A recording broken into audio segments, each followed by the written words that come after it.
Hello, ladies and gentlemen. I am Screen Scene Guru coming at you with another review. This time on Super Mario Galaxy. I've got the ticket. I don't know if you guys can see very well. Pretty cool back row screening of Super Mario Galaxy. I liked it very much. I have an out of the theater review that I posted on my socials. I think I need to upload it to my YouTube Shorts though. But this will be my overall encompassing review on Super Mario Galaxy. Also, some movie news, guys. So, I liked the movie a lot. I thought it was good visuals.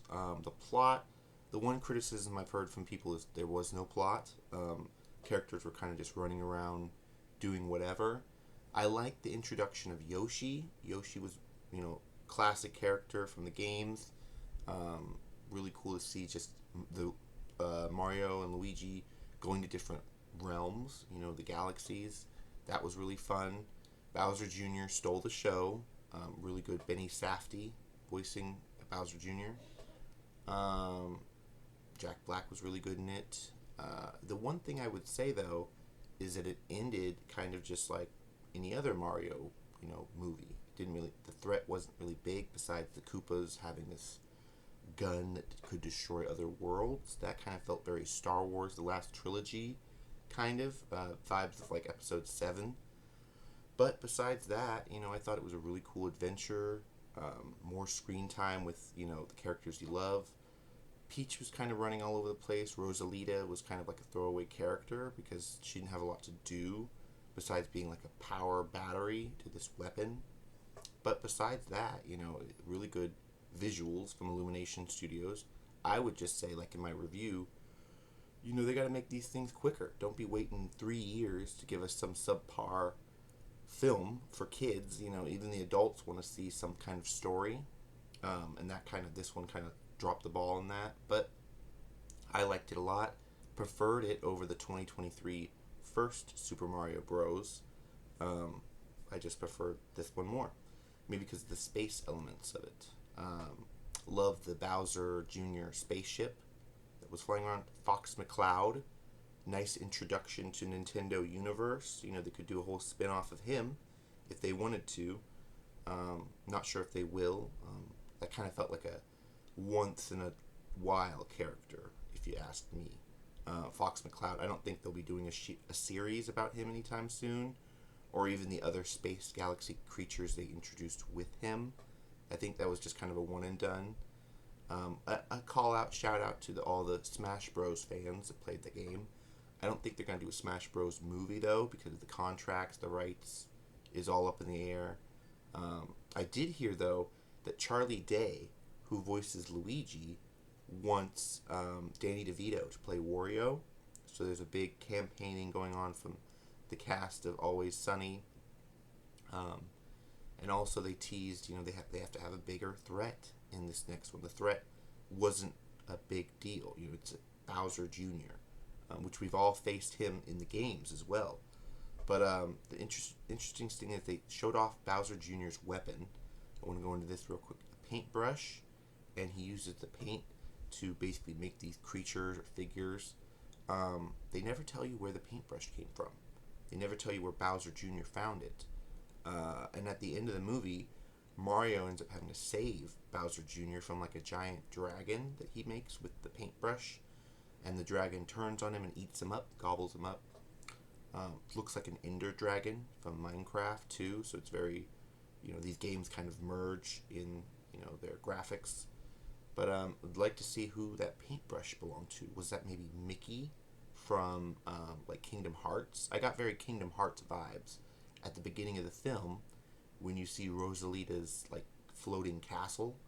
I immediately thought of Kingdom Hearts, which was fun, but it's a different, that's Disney, not Nintendo, but still same premise. They could build up to this cross video game universe if they wanted to.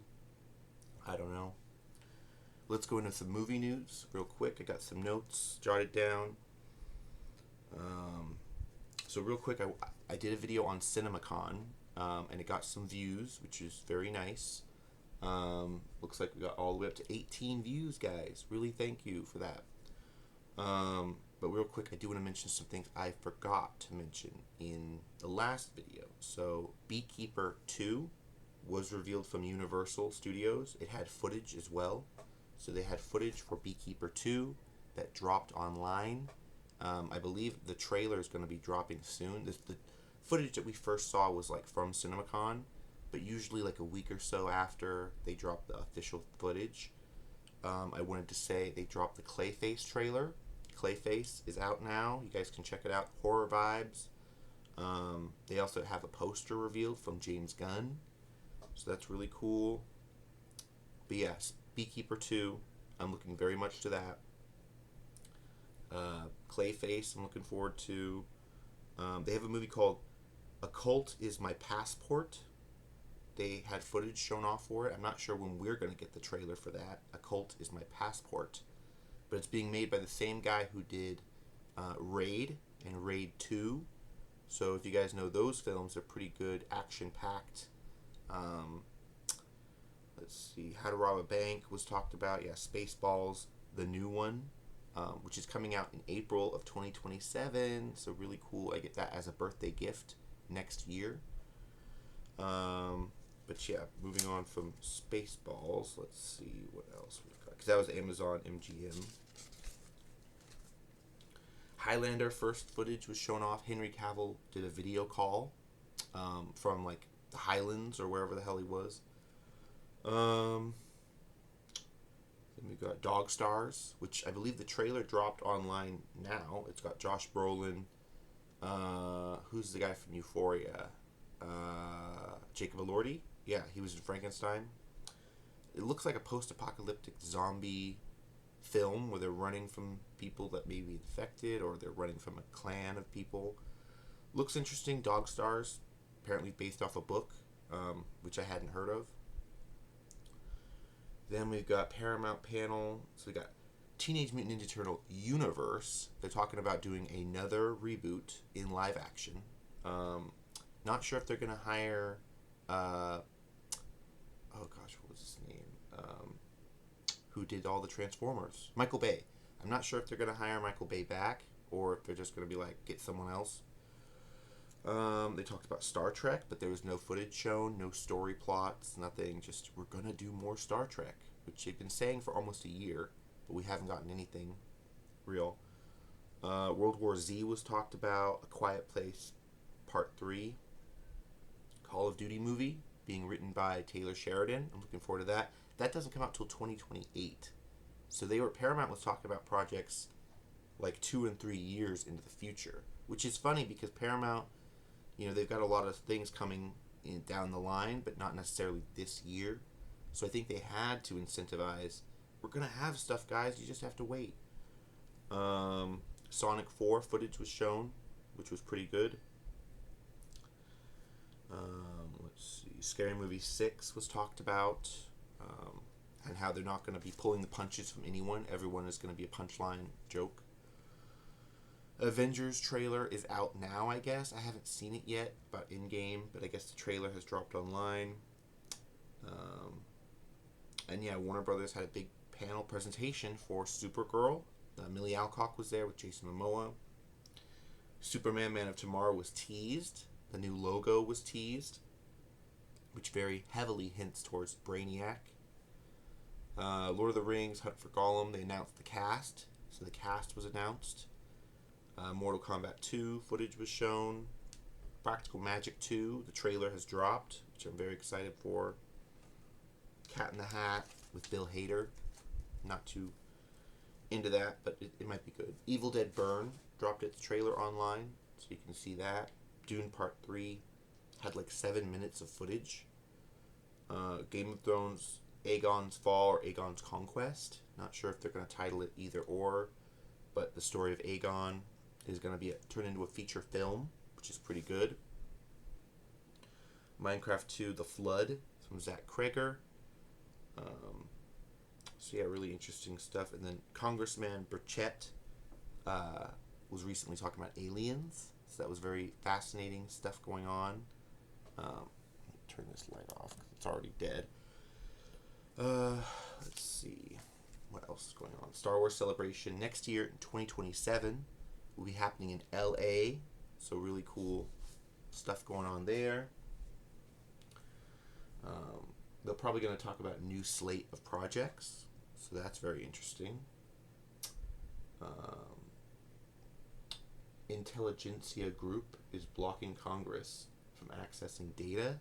So now they're officially going out and saying there's this group that knows more than they should. They're keeping this stuff from Congress. Then we've got Peter Levenda talks about how Nazi researchers discovered the connection between consciousness and the phenomenon first. So that was very interesting that Peter Levenda was talking about Nazi researchers that discovered the correlation of consciousness and summoning these beings. Jon Favreau confirms he's seen all of Ahsoka Season 2. So that's really cool. Let's see. Avengers Endgame footage. So yeah, they're talking about re-releasing Endgame because there's new footage they're going to put with it, calling it Infinity Vision. So that's very cool. They dropped the cast of Elden Ring from A24, and they said Kit Connor, Tom Brooke, Ben Schwartzman, Kaylee Spaney, Nick Offerman, Sonia Mizuna, Hannah Rose Liu. So yeah, a lot of people added to the cast list of Elden Ring. I really like Kaylee Spaney. She's in Beef Season 2 right now. You guys can check that on Netflix. And then Jenna Ortega is filming Wednesday Season 3 in Paris right now. They dropped a first teaser, like an image. Charles Dance is cast as Batman 2 Harvey Dent's father. So Charles Dance, he was a really good actor. I'm surprised that they've taken this long to get a Game of Thrones actor, Lannister, to be in the Batman Part 2 as Harvey Dent's dad. They finally filled that role that they haven't been able to fill for months. And like I said, I had a video earlier today, previous video, WrestleMania coverage. I already talked about all that. So let me go on from... at the beginning of Super Mario, I do want to talk about 3 trailers. They only played 3 trailers at my Queensgate Theater before Mario started. And fantastic. I love it when they keep it short and sweet. So they played The Sheep's Detective, or The Sheep Detectives trailer with Hugh Jackman. They played the Minions and Monsters trailer, which was another film coming out from Illumination, Universal. And then they played the Forgotten Island trailer, which I loved that on the big screen. Apparently they played a few scenes that were unfinished of the Forgotten Island at CinemaCon, and people were really excited about it. Very much like Into the Spider-Verse animation style. So that's really cool. Can't wait for that to become mainstream. So let's go on from there. Salem's Lot, 1979 Arrow Video, has become the #1 4K disc sold in the United States. That's really interesting. Salem's Lot, the TV series, the miniseries, and the movie are both the #1 4K sold. A Brazilian general is now coming forward to tell people that his unit encountered aliens in Brazil, and some of them were affected. They got sick, exposed to some kind of toxin, he says. Daimon is your spirit's other side. They're now coming forward. Spiritual people are saying, we have these life paths, these journeys that apparently we've predetermined before we come back from the other side. There's supposed to be fates, the 3 fates, which I've talked about before in the comics and in Greek mythology. Apparently, some astral projectors have witnessed the fates after people have died. They come up to them. One of them apparently wipes your memory. After you choose your next path in life, they send you back down. And your daemon is supposed to help you, guide you. But if you don't listen to your daemon, it's supposed to lead to a struggle in your daily life. So that's very interesting. Michael debuts at a 27% on Rotten Tomatoes. It has gone up to 31%, but very low Rotten Tomatoes scores for Michael. A lot of people are citing it's because the brothers are in control of producing this film, and the brothers of Michael Jackson don't want to paint him in a bad light, of course. President Trump and Xi Jinping from China apparently exchanged a letter back and forth saying that they're not giving weapons to Iran, but we're not exactly sure if that's true because they are still supporting their oil and crude fuel prices. But supposedly Iran is not getting weapons from China. Not sure if that letter is accurate or not. And then Zarya defeated Soroka at NXT Last Woman Standing. I do want to mention that real quick. She saved her from falling, and then Zarya turned on her. David Zaslav is set to earn $500 million by selling off Warner Brothers studio. So I want to just bring that up real quick. Zaslav. Joseph Krasinski not returning for Top Gun 3 as the director. Apparently he's preoccupied with other things. Top Gun is set for a re-release for the 40th anniversary. So they're going to re-release the first Top Gun and Top Gun Maverick in the theater. Getting ready for Top Gun 3.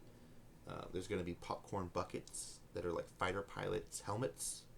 Really looking forward to that. Marvel returns to Comic-Con Hall H in LA, San Diego for a big presentation.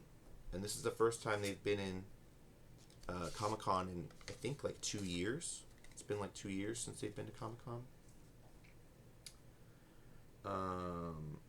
So yeah, David Wilcock passes away at 53 due to supposed suicide.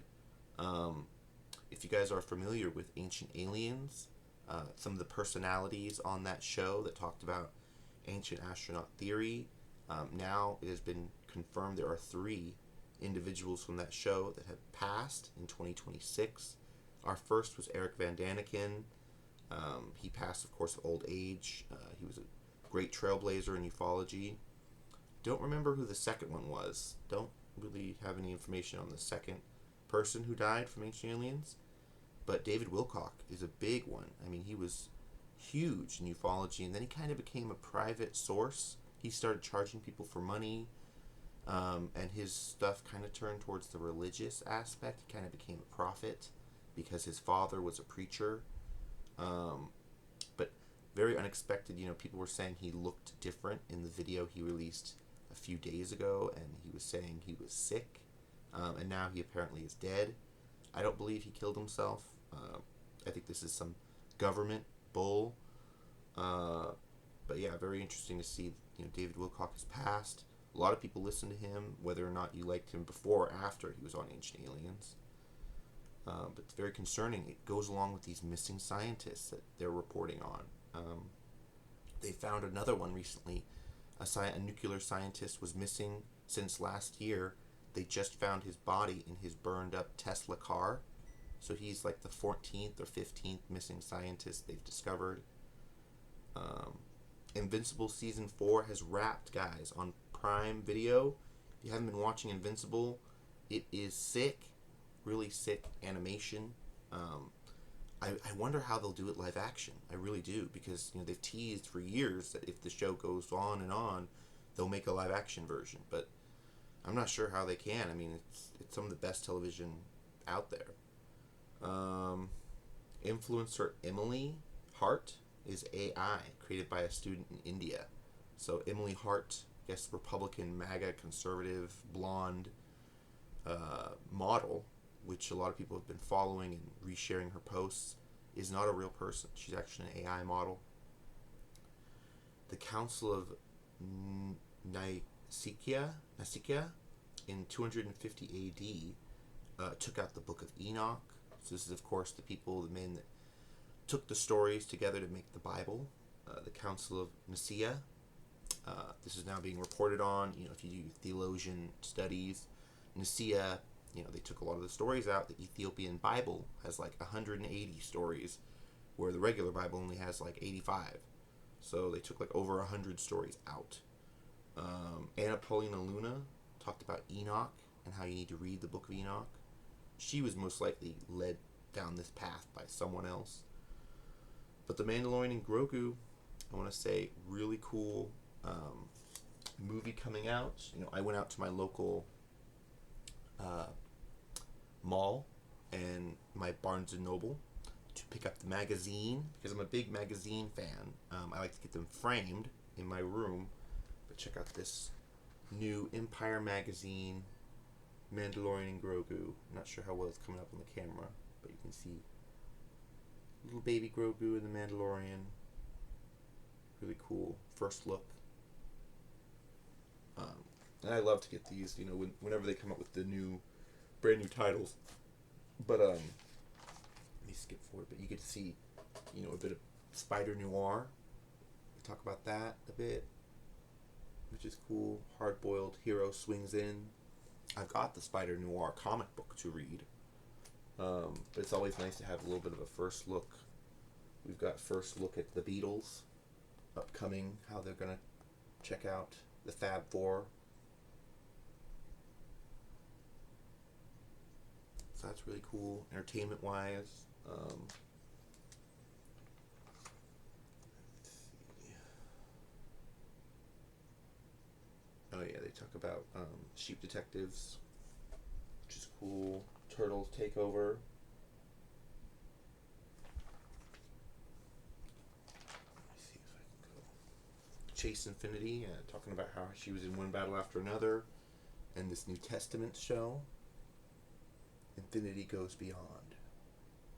So I'm really liking these articles that they go off about these people in the book.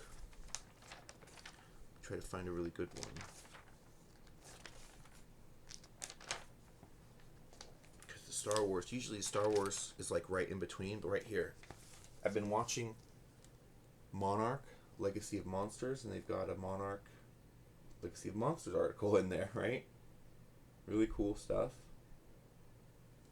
So I'm glad they're introducing, talking about all the trades, all the big topics. The Pit, the new Resident Evil game. So these are kind of like the Game Informers, but for, people that follow movie news, television topics. Okay, so here's the big stuff, guys. A New Way. The movies, right? They've gone from TV to movies, which is really awesome. I'm hoping that, this does well for them. They've talked about there is still a season 4 on Jon Favreau's desk that they're willing to, if this movie does well, they want to turn The Mandalorian and Grogu into a trilogy, which, after episode 7, 8, and 9, I don't want to hear that word again, but we'll have to see what's going on. It looks freaking awesome. That image alone is just like, can't wait. Let's see. Oh yeah, another one right here. So I heard the majority of this film is going to be the Mandalorian trying to protect this Imperial warlord, trying to get him to spill secrets, I guess. But fascinating that he does just freeze him in carbonite and just take him to the New Republic. But really cool article about all the different characters, the place they're going to go in the movie.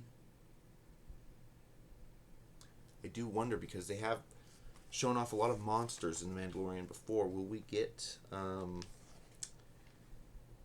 guess not the Krayt Dragon, but there's another creature that the Mandalorians worship that's like a dragon-ish. Can't remember the name of it though, but it seems like they teased it in season 3 of Mandalorian Grogu. But Manosaur or Minotaur? Mythosaur? Yeah, the Mythosaur. I would very much like to see the Mandalorian and Grogu riding on the back of the Mythosaur as like the last scene of the movie. Because they mentioned the Mandalorians that rode it back in the day had a Force connection. There were Mandalorians that were Force users, and they rode the Mythosaur. So I wonder if they'll do anything around there, because technically Grogu is taken in by the Mandalorian clan. Know your Hutts, which is funny. But yeah, really cool stuff here. You talk about, setting the score, the music for the movie. Really cool.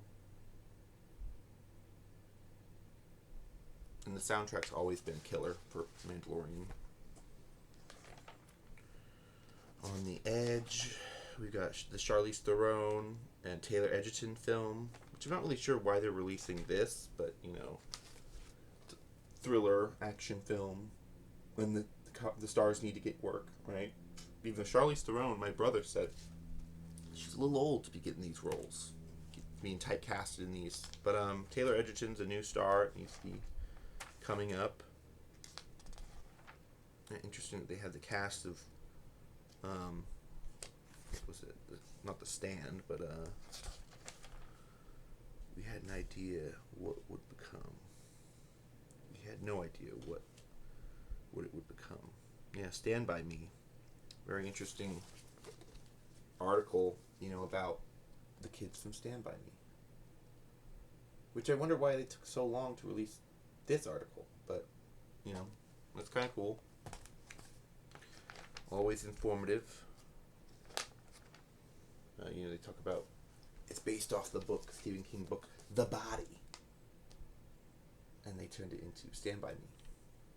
It's a really good, iconic film, probably one of the best Stephen King films. Not a lot of people know that that's a Stephen King book, because it doesn't have the vibe of a Stephen King book.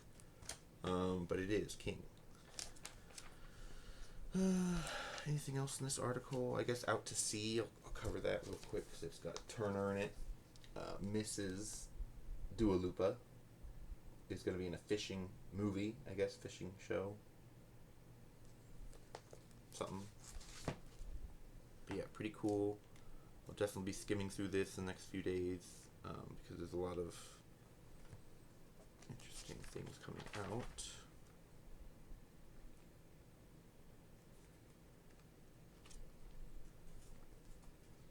Oh yeah, like they talked about back when Predator Badlands came out, there was a whole article about Predator. My editor was like, Bud, kind of sounds like Jar Jar. I mean, yeah, it's, and the different types of Yauchas. They talk about different shows that were going on. So yeah, pretty cool.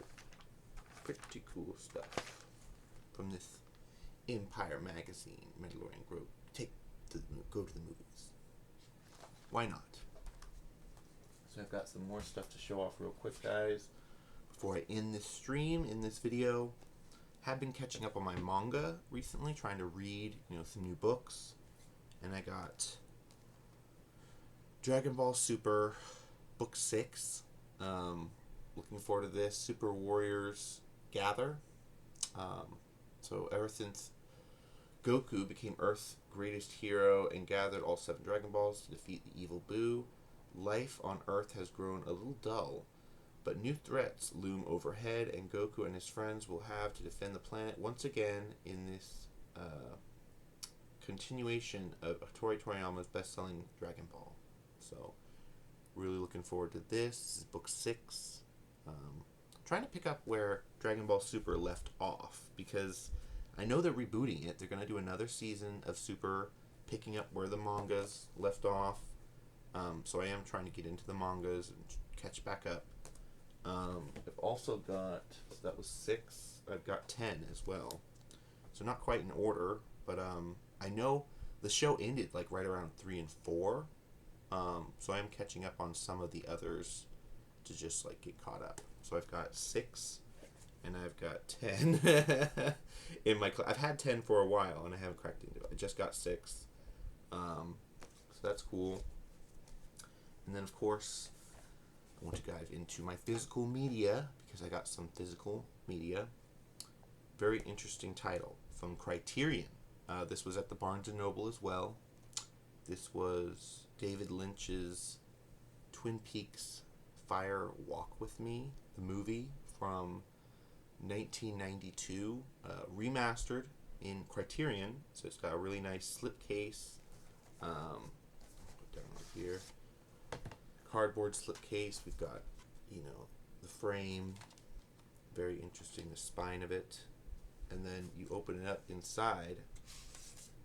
You've got a book, so a very nice book, which is actually David Lynch answering Q&A questions, which I thought was really cool. We've got the 4K Blu-ray as well from the movie.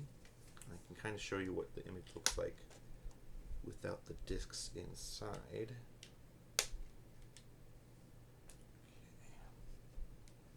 Here is the image. Not sure how much of a glare you will get, but very nice. Just the midget and Bob standing on opposite sides of the table. I'm not sure if this is the waiting room or where exactly this is supposed to be, but here's the back. Fire Walk With Me. And I believe this is the version with David Bowie in it. Not exactly sure yet. I've got the Twin Peaks original series and the Return, so I've got both of those.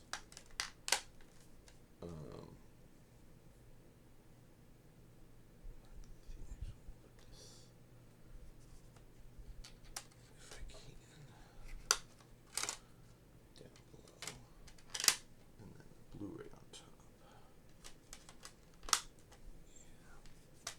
That 2-disc set, very nice. It was only about $39, and I'm most interested in this book.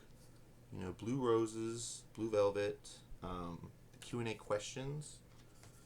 Very interesting stuff. You know, cast and credits, summary.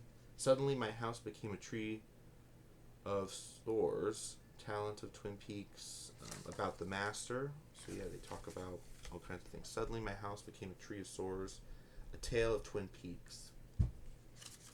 Very interesting stuff. And you know, of course, David Lynch was in the iconic film and series.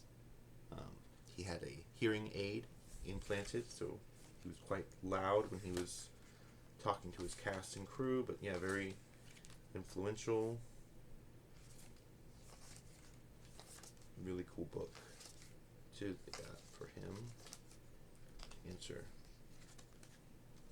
you know, Q&A questions about Laura Palmer and how she died. This movie apparently is like the week before she died. You find out the events, and you find out in the TV show too, the leading up to the week before she died, what she did, who she was interacting with. But this movie, Fire Walk With Me, is just a different take on the same story. So yeah, really interesting stuff here. And I gotta say, it was pretty cool to find in the Criterion selection. You know, Criterion, shout out to them. You know, I think they're owned by Warner Brothers or one of these other bigger boutique outlets, but usually I don't find that many stuff I'm into in Criterion. I saw a couple of, what are they, like films from last year, like Past Lives they've got, and a couple other things I'm interested in, but this box set, this slipcover case, I was like, oh, that's coming home with me. Awesome. But what do you guys think of the stream? Be sure to leave a like, comment down below, support the channel any way you guys can. Hype the video if you can. Tell your friends all about it. You can follow me on Instagram, TikTok, Facebook, Threads, anywhere basically social media is. So have a good one. Take care. I'll catch you in another one of my videos. Bye-bye.